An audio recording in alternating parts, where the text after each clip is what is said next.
Bhagavate Vasudevaya.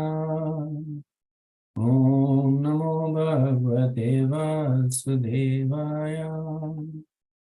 Om Namo Bhagavate Vasudevaya. Om Agyantimirandasya Gyananjana Shalakaya Chakshurunmilitam Yena Tasmai Shri Guruve Namaha. Jai Sri Krishna Chaitanya Prabhu Nityananda Sri Advaita Gadadhara Srivasadi Gaura Bhaktavinda. Hare Krishna Krishna Krishna Hare Hare Hare Rama Rama Rama Hare Hare. Mukam karoti vacharam pangam langyate girim yatkrapatamam vande Shri Gurudina Taranam Paramanandam Madhavam. Hare Krishna, thank you for joining. So last week we had completed the 14th chapter of the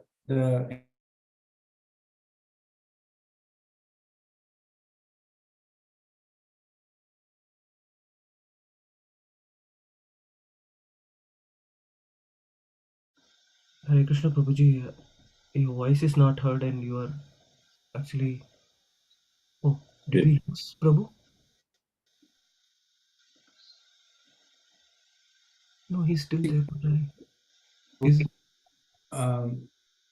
Yeah, we can hear you now, Prabhu. Okay. So the bulk of the the 19 chapters, they are dedicated to Vaidhi Bhakti for a few reasons.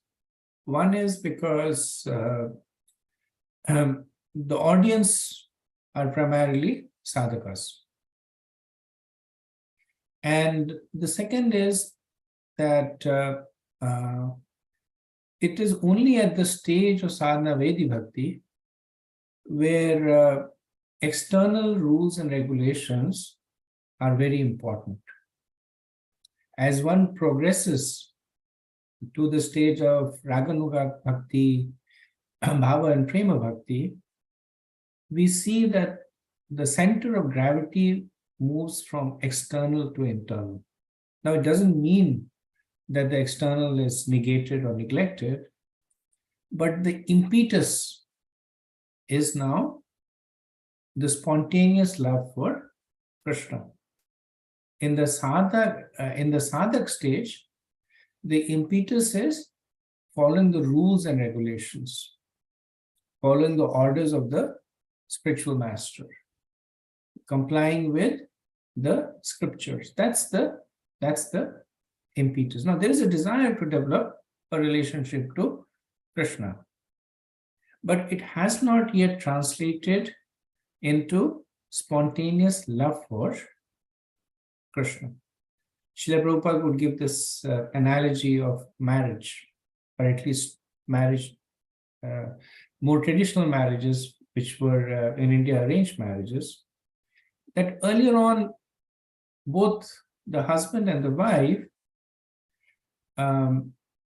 they both desire to enter into the Grahastha ashram. The husband may not have any strong feelings for the wife, and vice versa, for valid reasons, that they barely know one another. Right? But yet there is a desire to enter that ashram. Once they enter the Grahastha ashram, then in the absence of natural love, they follow what are the dictates of the ashram. In the Grahastha ashram, there are certain duties that are meant for the husband, certain duties meant for the wife, and as they scrupulously follow those duties, then over a period of time, spontaneously affection arises. And after that, the duties become secondary. Now, it's not that when there is more natural affection between husband and wife, then the husband starts neglecting the wife or vice versa. But the impetus is no longer the rules and regulations of the Grahastha ashram. The impetus now is that there is genuine affection between the two. So externally they may still be the same, but the internal motivation is now changed. So that's the transition from sadhana bhakti to bhava bhakti. And at the stage of bhava bhakti, Rupa Goswami, as we will see in today's presentation, his focus is not so much in how to develop it, but how to recognize it. But in the sadhana stage, he has given very specific instructions. The 64 items, the do's and the don'ts, the yams and the niyams, the 5 most potent items. So he's given very specific instruction in what to do. Later on, it does not really give that specific instructions. More, he gives symptoms. And symptoms he gives is, if you're fortunate enough and we see the symptoms appearing in ourselves, then we know that we are making advancement. And if you're fortunate and we come in association with devotees who display those symptoms, then we know that we can take shelter from them and guidance from them. And that's the reason that he gives the symptoms, not to discriminate, not to say that I don't see the symptoms, so you're not at this stage, you're at that stage. But once again, the underlying principle is how to help the person make advancement. Okay, so I know we did not have time for discussion last week. So before having the groups speak, I wanted to open the forum and see if anybody had any realizations to share or any questions to ask or any discussions.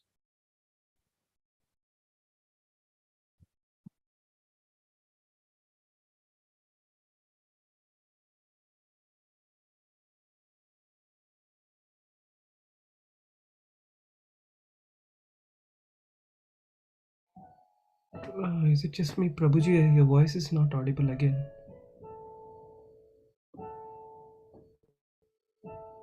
It's not, so it's never been audible, or now it's fading? It was fading, Prabhu. Now it is audible. Now it's audible, okay. Maybe let me put on the headset then.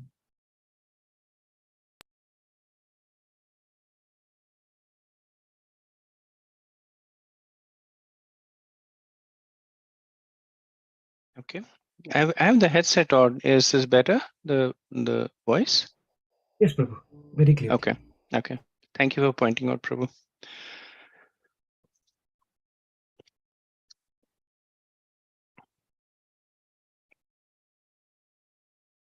Okay. In case we don't have any questions at this stage, we can always take them later on. Group 1 is going to be speaking about Raghunag Bhakti, chapter 15 and 16. So I'd like to invite the member of the group 1 to present. Hare Krishna, can we see the screen? Hare Krishna.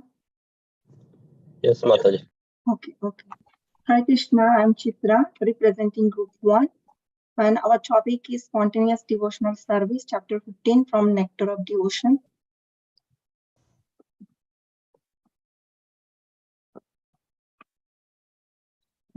So Sadhana Bhakti has 2 divisions, Vaidhi and Raganuga.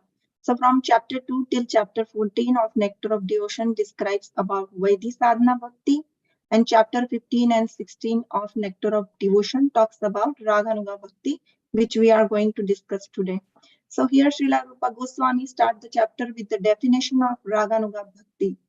Virajantim abhivyaktam vrajavasi janadisu ragatmikam anushrata yasa rag anu gochyate.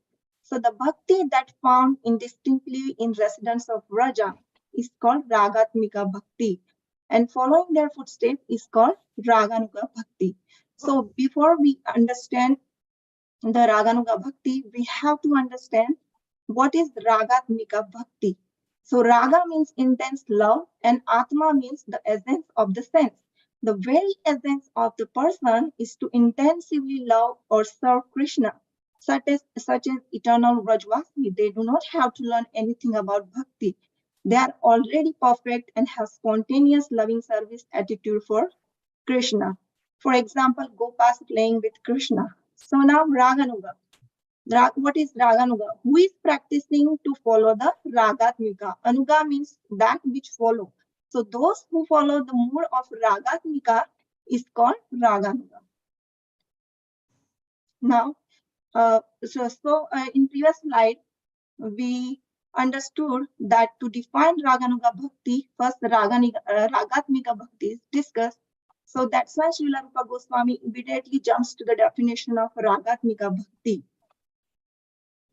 Ishte swara sikhi raga parma vishtata bhavet tanmaya bhavet bhakti sa atra ragatmika kodita, which is called as Ragatmika. So what is that bhakti? So where one has natural, intense and spontaneous attraction or thirst for the object of love is called Ragatmika Bhakti. It is not basically compelled or forced by anything else. And the word raga also means color. So raganuga means one is trying to imbibe that color, and ragatmika means that color is deeply internalized. So what does this color refer to? If I wear red color glasses, then everything seems red to me. So ragatmika means that the rag is so deep. For example, Yashoda Mai, the rag, the Vatsalya Bhav, is so deep that Yashoda Mai naturally sees everything in relationship with Krishna. So she doesn't see Krishna as a god. She sees Krishna as a child who needs her protection, who needs her love, who needs her to feed him. So that is Ragatmika. The very essence of one's life is colored by that feeling. And Raganuga means one is trying to develop that feeling. So there are two types of Ragatmika Bhakti. One is Kama Rupa Bhakti and Sambandha Rupa. So Kama Rupa is a service to Krishna in conjugal mood. Devotees experiencing Kama Rupa feel intense desire to satisfy the Lord in conjugal love. So Brajavasis are the brilliant example of Kama Rupa Bhakti, which is simply pure prema or pure love for Krishna without tinge of material lust. And Sambandha Rupa means who desires to Krishna in Vatsalya or Sakhya or Dasya Rasa. Devotees experiencing Sambandha Rupa feel intense desire to satisfy the Lord as his parent, his friend, or servant of Krishna. Now here Srila Rupa Goswami gives example of Ragatmika Bhakti from Srimad Bhagavatam, and in this verse talks about the liberation by thinking of Krishna in many ways. Kama dveshad bhaya snehat yatha bhaktya sware mana aveshya tad agam hitva bhavas tad gatim gataha. So kama means by lust, dvesha means by hatred, bhayat means by fear, snehat means by affection, and bhakteshware means by devotion. So how to think Krishna how to think Krishna in a mind with absorption? So there are 5 ways discussed here: lust, hatred, fear, affection, and devotion. So why fear or hatred has been mentioned here? So is Rupa Goswami really recommending to absorb in Krishna out of fear or hatred? No. The main point here is somehow or other absorb in the mind in Krishna. So basic principle of bhakti is always remember Krishna, never forget Krishna. So even in animical mood, the total absorption is in Krishna. And depending on their mood in which they were absorbed, they had a different destination. So now in this verse, example is given of those people who attain Krishna in various ways. Gopis, by their conjugal lust or desire, kama, they are absorbing Krishna. Kamsa, by fear of death or bhaya. Shishupal and other kings by envy or hatred, dvesha. Vrajvasis by relationship, sambandha. You, because this shloka is spoken by Narada Muni to Yudhishthira, that's why it is mentioned as you, Pandavas, by affection, sneha, and we general devotees like Narada by Vaidhi Bhakti. So here we have 6 type of attachment given. So out of these 6 type of attachment, which qualify as a Ragatmika Bhakti. So Srila Rupa Goswami analyzed like which way out, which attachment or way out of 6 qualify as a Ragatmika Bhakti. So fear, bhaya, and envy, desha clearly are not genuine forms of spontaneous devotion because of unfavorable attitude. Dvesha and bhaya are unfavorable emotions and are rejected as a mode of bhakti. It is possible to concentrate on the Lord through enmity, devotion, fear, affection, lust, but it is not recommended to cultivate negative emotions like fear and hatred for the Lord. Now next is affection, sneha for Krishna, which is seen in Pandava. May or may not be Ragatmika Bhakti, depending on whether it is mixed with awe and reverence. So if it's on the platform of friendship, then it is spontaneous love. But if it's in the platform of regulatory principle, then it is not a spontaneous love. So, but generally, it is mixed with awe and reverence. That's why it is not considered as a Ragatmika. Now next, Bhakti, Bhaktya of Narada, arises from the sense of duty. So is done out of sense of duty. The Bhakti is done out of sense of duty by Narada. That's why it is considered as a Vedic Bhakti. So out of 6 types of attachment, 4 has been excluded. Now 2 has remained, which is conjugal love, desire, kama, and familial relationships, sambandha. So these are the genuine types of the Ragatmika Bhakti. So do they achieve the same goal? Do favorable and unfavorable emotions have the same end? So one is having favorable emotion and one is having emotion of hatred, emotion of fear, and are these going to get the same end? So Srila Rupa Goswami answered this in Bhakti Rasamrit Sindhu verse 278 and 279. When it is said that the enemies of the friends of Lord Krishna attain the same end, it is in the sense that impersonal Brahman and personal form of Krishna are one entity, like the sun and sun rays are one. So what actually Rupa Goswami is saying is those people who had this emotion of enmity for Krishna, actually they attain impersonal Brahman. They did not attain the lotus feet of Krishna. They could not enter the personal abode of the Lord. So enemies of Lord Krishna only attain impersonal Brahman. And what is impersonal Brahman?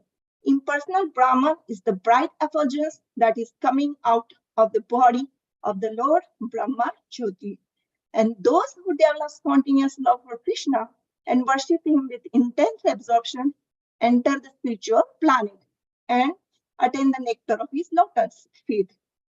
So when we say they attain the same goal, it is said in the spirit that the body of the Lord and Brahma Jyoti of the Lord are considered one. So here it is said in the sense that impersonal Brahman and personal form of Krishna are the same entity.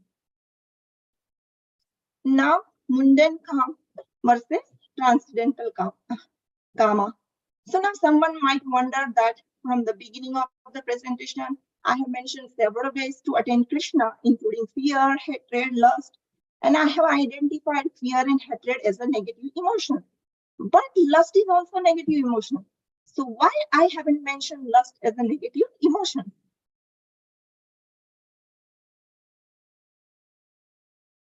The difference between mundane and transcendental lust or kama. One should not confuse kama with material lust. Lust is devotee's excessive desire to serve Krishna in particular capacity. So for conditioned soul, they naturally tend to interpret things according to their own experience. So conjugal affairs such as dancing, embracing, dancing and embracing of dancing and embracing are manifestation of lust. So when they see pastime of Krishna and gopis, they will interpret from their own perspective. So they will confuse transcendental lust with mundane lust. So here Srila Rupa Goswami provides the definition of Ragatmika Bhakti. The type of bhakti with full absorption in beloved is called Kamarupa Bhakti. And Srila Rupa Goswami mentioned Vraja Gopi is the example of Kamarupa Bhakti. So when the gopis engage in conjugal pastime of Krishna, they do not engage for the sake of their own enjoyment, but their only purpose is to serve Krishna. And Kamarupa Bhakti of the gopis has simply but as a is nothing but simply a prema bhakti.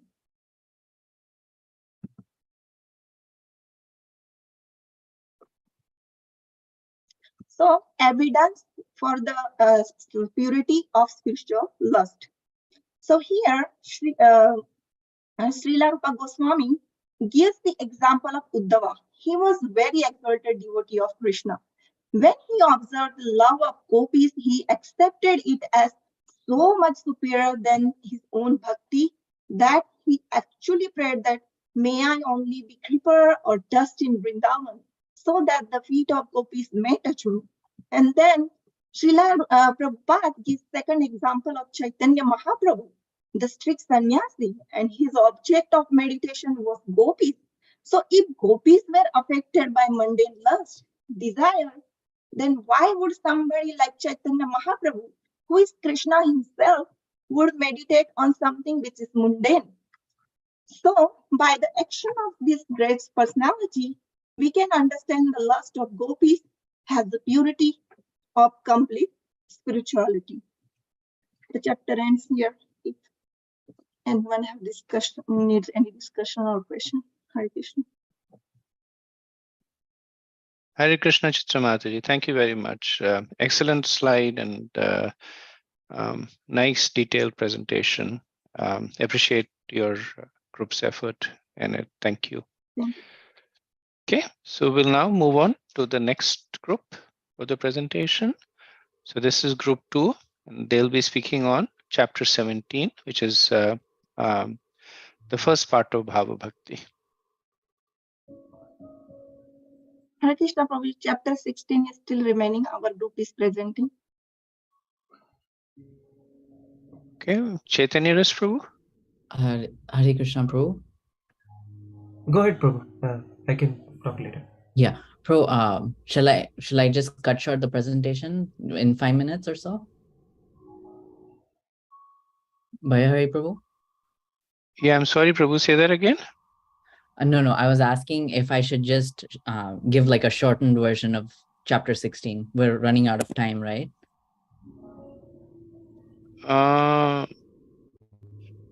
Yeah, it's up to you. Okay. Whatever you're prepared, please go ahead. Sure. Chitramataji, if I could. Oh, okay. Wait a second. Do you want to continue? Yes. Desktop. Share my desktop. Okay. Here we go. Are you able to see? Is everyone able to see? Yeah. Okay. Slideshow, play from start. Okay.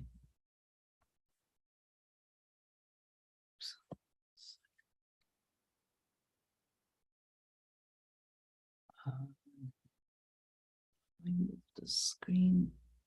Oh, okay, here we go. Okay, so Hare Krishna, everybody. This is chapter 16. We had, one second. Okay.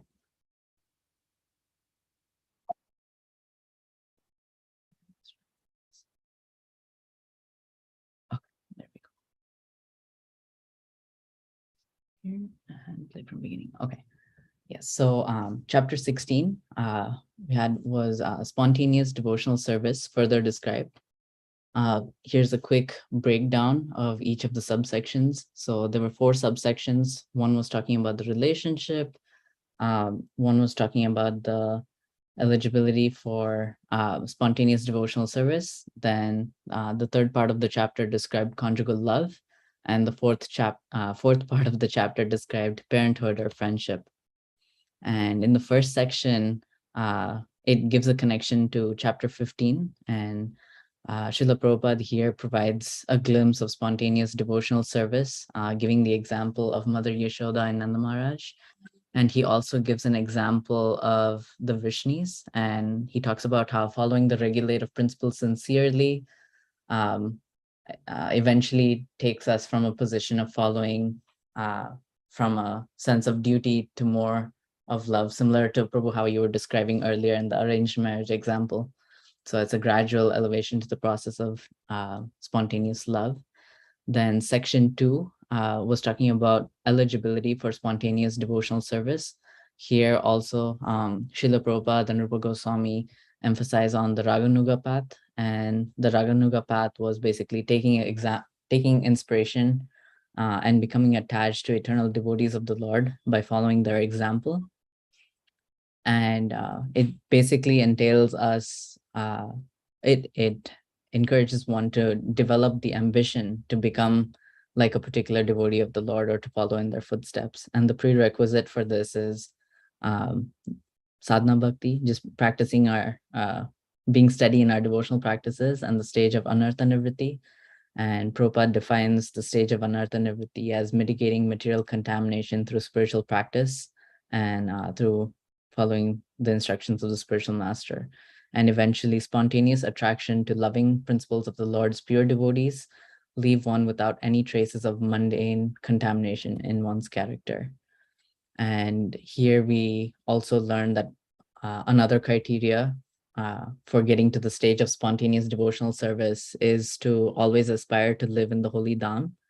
And here Prabhupada talks about the importance of manifesting Vrindavan in our hearts at all times. And one key point to note here was a devotee who's on the spontaneous stage of devotional service, they will never make a show of their devotion.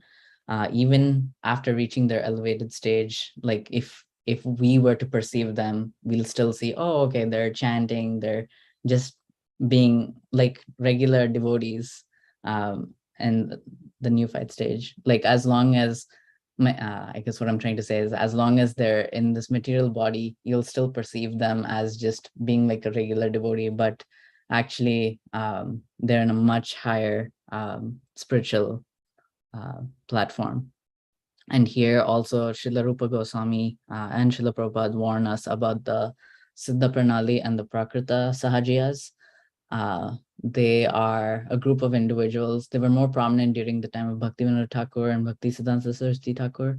They used to pretend that they're very elevated or they have a direct relationship with Krishna, and they used to be really bad for society. So they warn us about them, and they also tell us not to self-appoint ourselves as pure devotees, but to be humble and to just follow what we're supposed to, and eventually we will get to that stage of spontaneous devotional service. And I think the key of this particular section was just Shravanam Kirtanam, the 9 processes of devotional service, just focusing on following those. And that is what will eventually lead us to the stage of spontaneous devotional service. Section 3 talks about conjugal love. And in conjugal love, we hear that there is 2 methods. There's the direct method and the indirect method. So the direct method is the method of, is when devotees aspire to love the Lord as their spouse. And here we see the queens of Krishna. They loved Krishna in this direct method. And even for devotees who are on this particular path of Raganuga Bhakti through conjugal love in the direct method, when they keep following this path, eventually they will enter into the spiritual kingdom of Dwarka as one of the queens of Krishna. And likewise, in conjugal love in the indirect method, one may aspire to follow the footsteps of the gopis of Vrindavan, and eventually they will enter into Goloka Vrindavan. And with us worshipping Radha Krishna and the way Srila Prabhupada established worship of Radha Krishna, that will eventually take us there if such a devotee is as inspired to follow this path. And the third part of this section of conjugal love, Srila Prabhupada was talking about how conjugal love actually has nothing to do with the material body. Like one may actually even be in the body of a man, but they can still have that kind of feelings for Krishna. And here, Srila Prabhupada as well as Rupa Goswami give the example of Lord Ramchandra and the Dandakaranya forest. So the sages, when they saw the form of Lord Ramchandra, they were so attracted to Lord Ram that they wanted to go and embrace the Lord. But Lord Ramchandra, being the ideal king and ideal husband, he understood their desire, but he couldn't fulfill that. But because these devotees had such pure desires for the Lord, he appeared as Lord Krishna and fulfilled their desires by allowing them to advent as gopis in their next life. And the fourth and final section of this chapter is friendship or parenthood. And here we're shown the examples of Subala, Krishna's childhood friend, and Nanda Maharaj. And here are some photos of them. And even here, Prabhupada basically tells us that one should be very careful of thinking oneself to be equal in position to the Lord, or even equal to the position of the pure devotees of the Lord. Similar to how Mayavad philosophy, a lot of people think that, oh, I will eventually become one with God. Even thinking like, oh, I might be Subala, or I might be Nanda Maharaj. That attitude is also very offensive. So one needs to be especially careful, because this kind of path can pull one down, because it'll eventually lead to impersonalism. And an important takeaway from this section is that the Mayavad philosophical way of thinking is offensive, and no offender can enter into the kingdom of God to associate with Krishna. And last but not least, the conclusion. Here Prabhupada emphasizes that persons who are engaged in thinking of the Lord is either their husband, friend, father, basically whatever relationship one seeks with the Lord, Krishna reciprocates with the desires of his devotees. And this particular path where one nourishes their sentiments and nourishes their deep feelings for Krishna, it's called the Pushti Marg. And this path, I think it goes, you can correct me, Prabhu, I'm not sure, but I think it goes hand in hand with the Raganuga Bhakti, with the Raganuga path. And eventually both these paths together, they lead to spontaneous devotional service. That's the end. Thank you. Hare Krishna. Thank you, Sarvakanti Mataji. I love the slides. I think the pictures are really nice. Do share them with the group. Sure, bro. Okay. Moving on. Let's move on to chapter 17 now, group 2. Hare Krishna Prabhuji, hello everybody. Thank you very much for giving me the opportunity. I'll share my screen. I'm Kokila from group 2. Can you see my screen?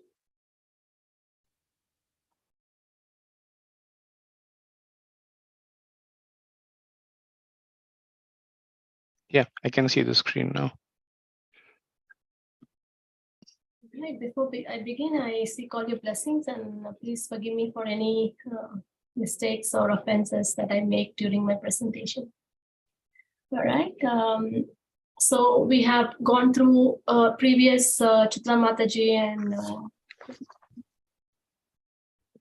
they were talking about the spontaneity of what bhakti process we have to follow to have the spontaneous love, right? So I'm not going to discuss those in details, because we had those very clearly explained by those Mataji. So we have here, I'm going to give you the small picture where we stand. So we are here, which is Baba Bhakti, which is very close to prema. Prema is the ultimate, but bhava is also very close to prema. So where you have a spontaneous love for Lord Krishna.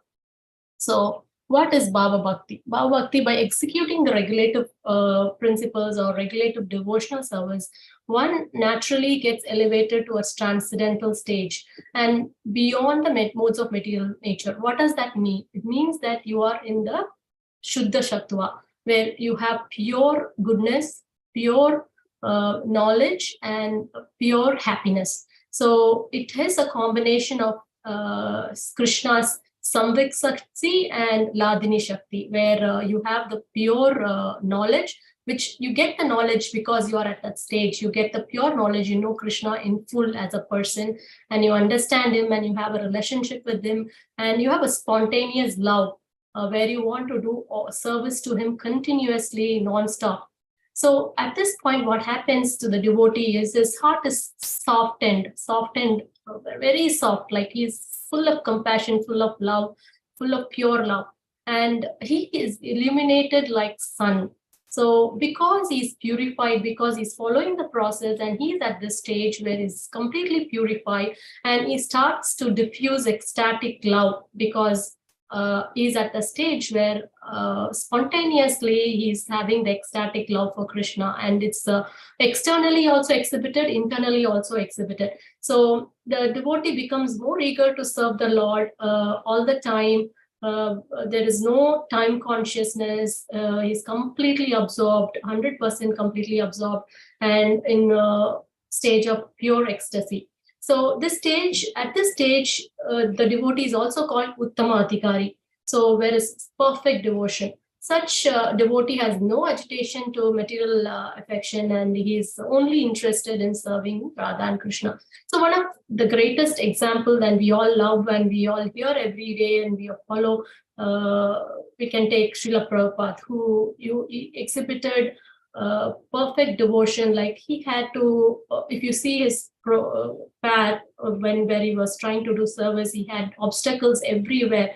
When he was trying to establish India, he had only one devotee, and then he came to, he took a cargo ship, he had an heart attack, and then he had to come over to, he didn't have a place to stay, and he got a place to stay, and he got a death threat, and then he had so many difficulties, but he was spontaneous in his love. He has so much hope, though. These are the exhibition of Bhava Bhakti, like they have spontaneity, and no matter whatever they face, everything, the life and the thing is dedicated to Krishna.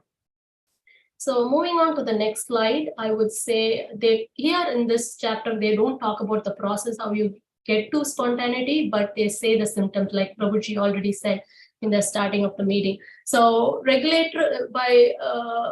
doing the regulative principles or devotional service, you have two divisions. One is executive and then is effective. So executive is nothing but sadhana, the sadhana that we do to get there. And the effect of the sadhana is the ecstasy. So how do you see the ecstasy? So there are two things that there may be many, but the two things that are specifically said, the ecstasy will be shivering or trembling or shedding tears, spontaneous tears. So these are the ecstasy symptoms. The example that was given is when the Ambrish Maharaj, when he was tortured by Durvasa Muni, he was completely absorbed in the lotus feet of Lord Vishnu, and he was having a lot of bodily changes where he was exhibiting trembling and shedding of tears and everything. And so this is naturally coming because they are at the stage of bhava. There's no action or any force to do that. They naturally get it.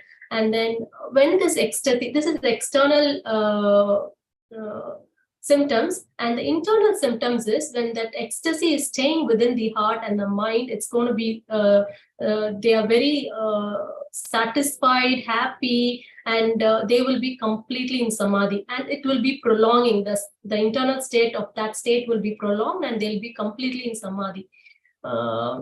Moving on to the next one. The elevation to the stage of ecstasy can be possible in two ways, right? So you want to have this ecstasy. So they say you have two paths to this, by associating with pure devotee and by having the special mercy of Krishna or the mercy of the pure devotee of Krishna. These are the only main two ways that you can get to this ecstasy. So the example given in chapter 17 and Srila Prabhupada explained is in Srimad Bhagavatam, first canto, chapter 528 verse, he was disclaimed about Narada Muni, how he was getting in touch with the Bhakti Vedanta, the pure devotees in the monsoon season where there's rainy and autumn. 4 months, I think it's Chaturmas. He was completely hearing from pure devotee. They are chanting, they were doing devotional service. He's completely absorbed. He had their remnants, and what happened? The impact of that is he got the pure ecstatic love for Krishna. So when you associate with pure devotees, definitely the same. We are going to get the same symptoms, ecstasy for the love of God. The other one is also Kapila Muni says, that is in third canto, 25th chapter, verse 25, where he tells to his mother, when a person is actually in association with pure devotee, the sublime potency of my devotional service can be experienced. So there is no doubt about it. If you are near the pure devotee, you are definitely going to get that moments of ecstasy and pure love for Krishna. Moving on, the development of ecstasy feeling through the causeless mercy of Krishna, we are going to explain. So we know there are two parts. They are going to, the next slide is going to explain more about ways in how you can experience the causeless mercy of Krishna or the mercy of the pure devotees. So in the chapter 17, it says there are 3 ways. One, simply by speaking. The other one, simply by glancing. And the third one is simply by good wishes. So simply by speaking. So there is an example was Narada Purana where Lord Krishna says, Narada, O best of Brahmanas, I wish you that you may develop unalloyed devotion service unto me, which is full of transcendental bliss and all auspicious. So Lord Krishna himself speaks to Narada. So that has so much potency, and definitely Narada Muni has the greatest ecstasy, and he has an unalloyed devotional service to Lord Krishna. So the story that we were talking about, where he was in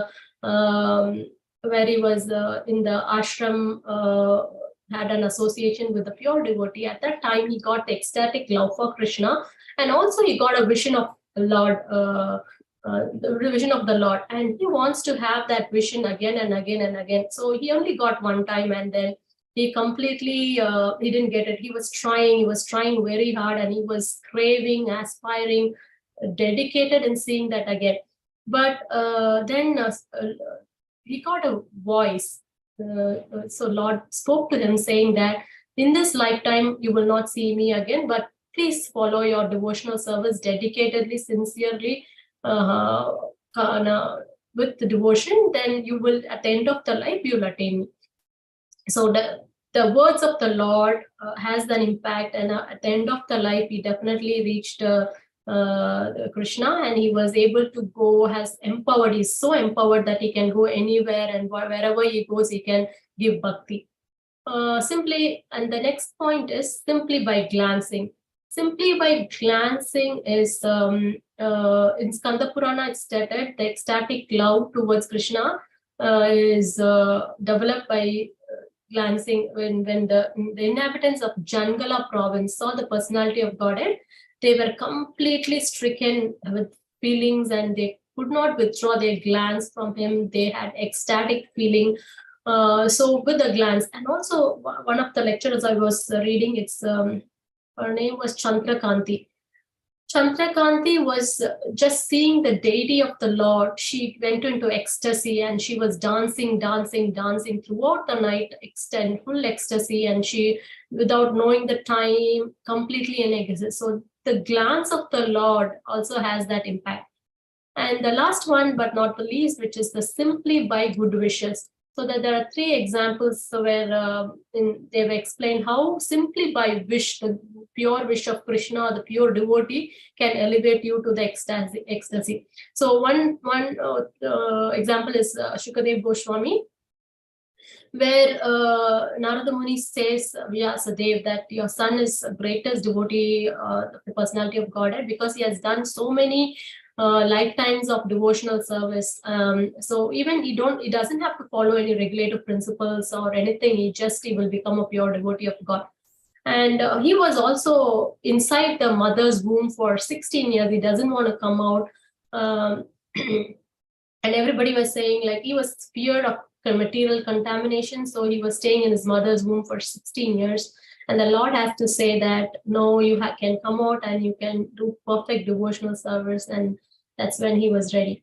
So simply by wishes, pure wish, they can get the law of God and ecstasy. The second example was Prahlad Maharaj, where in chapter 4, 7th canto, 4th chapter, verse 36 of Srimad Bhagavatam, Narada Muni addressed Yudhishthira Maharaj, that it's very difficult to describe the character of Prahlad Maharaj. He has such a deep and natural attraction for Krishna that it cannot explain in words. And this is because Narada Muni wished, when he was in his mother Kayadu, in the womb of his mother, he wished that this child should have a bhakti. So Narada Muni's, because of Narada Muni's wish, he definitely got it. So this is one of the greatest example.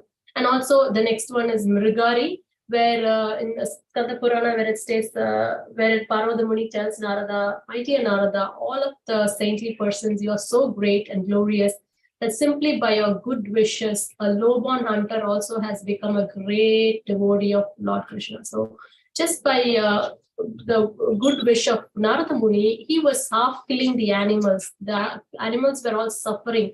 He was kind of saddest to see and was enjoying, but with a minute association with a pure devotee and his pure wish made him a greatest devotee. So I would like to summarize quickly. We talked about how is Bhava Bhakti, and then we talked about the symptoms of Bhava Bhakti, which is shivering and shedding tears. And we talked about Krishna can be, the development of the ecstatic feeling can be, I missed one slide, yeah, can be possible in two ways. That is, one is by constant association with pure devotee and by special mercy or mercy of the pure devotee. And in the special mercy of Krishna, we saw there are three ways: simply by speaking, simply by glancing, and simply by good wishes of a Krishna, a pure devotee, you can get the ecstatic feeling and pure devotion. Thank you very much, everybody. Hare Krishna.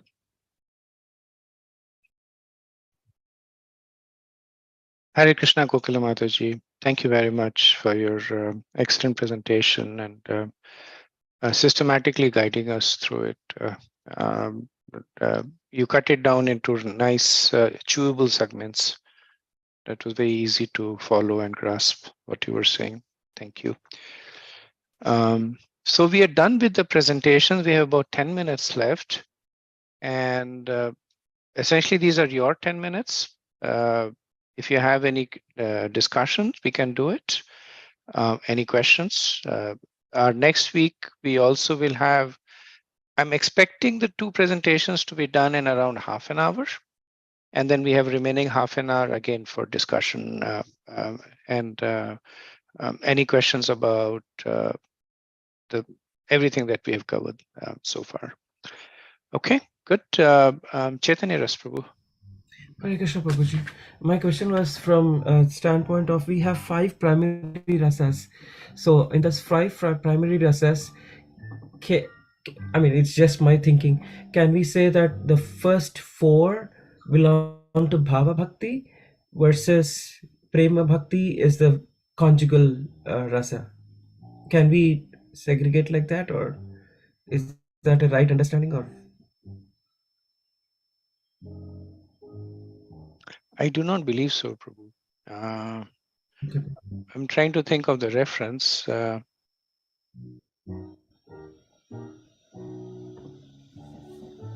Okay, so I'll get you the reference. I don't think what you're saying is fully accurate. Mhm. So depending on the relationship, um, it has an influence on the advancement. But we also have this understanding that every relationship is perfect in its own way, right? So one of the example that is given is that so sometimes people say that, well, if Madhurya Ras is the highest, then why doesn't everybody aspire for Madhurya Ras, right? And then the example that is given is that you think of a family, right? In the family, there are parents, there's a husband, wife, and there are children there, right? Now, the relationship between the husband and the wife, it's most intimate. But the daughter never wants to have that relationship with the father, right? For the daughter, it is abominable, right? So she may appreciate it, she may serve in the relationship, but she's perfectly satisfied as being the daughter. The son is perfectly satisfied being the son. The mother will never want to be the wife, right? The mother is satisfied being the mother. So even though we can say that yes, that Madhurya is higher than Vatsalya, and Vatsalya is higher than Sakhya, um, the uh, the hierarchy to some extent is there, because yes, in Madhurya there is more intimacy, but the hierarchy is not for the devotees. Right?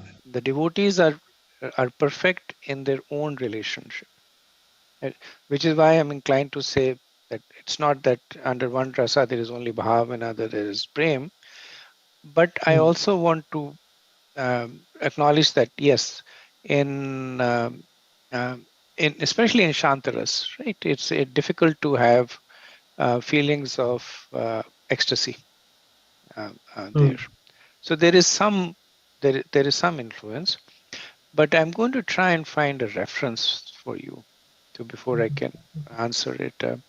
Um, if not by next week, I'll have it on my list of things to do, Prabhu. It's an excellent question. Thank you, Prabhuji. Hare Krishna. Thank you. Naradi Mataji? Hare Krishna Prabhuji. So in all the rasas, like in the first presentation also, it was mentioned that Krishna in different relationships with like as a um sakha or as a son or as in conjugal, but it was also like as a father. But in the five rasas, I mean, Krishna is supreme father for everyone, but is him as a father is in any of the rasas? It is not. And the reason is that the relationship, excuse me, the relationship of the father to the children is that of service. So because Krishna in his uh, pristine form, in his pure form, he is the receiver of service. Like he's the ashray. He all services take shelter in Krishna. So so that is why that relationship is, so any relationship where the person is rendering service is not anchored around Krishna. So relationships where the person is receiving service is anchored around Krishna, because in the spiritual world, the mood of everybody is to serve Krishna, and then Krishna reciprocates by accepting the service, right? So therefore, all the relationships are one in which service is being rendered to Krishna. Okay, thank you, Prabhuji. Thank you.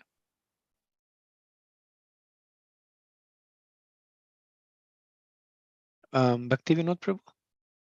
Krishna Prabhu. So for the first presentation for Raganuga Bhakti, I think I saw that it is beyond anartha nivritti.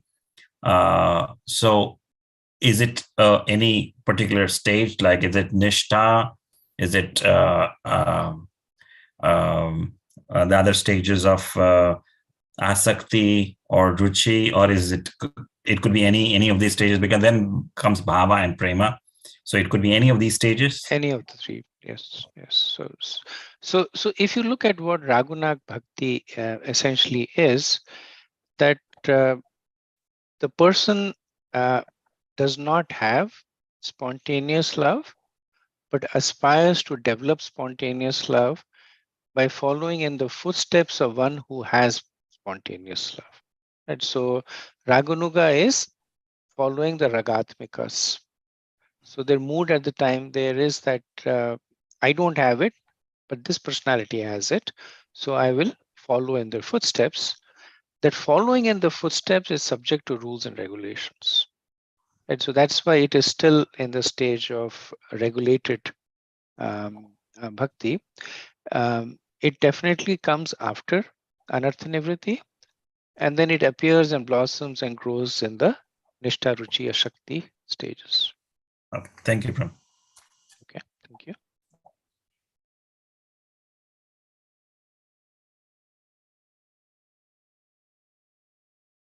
Okay, so if there are no more questions, we'll end here about a few minutes early. And as I mentioned, we will complete the NOD next week. Leave time for Q&As, and if you, I would like you to be prepared also, because I also have a list of questions that I will be asking you, just to make sure that your focus is there on the subject matter for the exam, right? So I'll have a set of questions to ask, and then after that we begin with our final module, which is the two books, NOI and Isupnishad. Okay, so we'll end here. So Prabhu, can I ask you a question real quickly? Hare Krishna. Yes, Mataji. Hare Krishna. The questions, that from the booklet, you gave us the Mayapur Institute booklet, and we've been working on the questions as we've been reading Nectar of Devotion. Are those the questions? So yeah, they are the set of questions from which the question paper will be prepared. Okay, so we've been working on that. So as Correct. we've been reading. Okay. Yes. Thank you.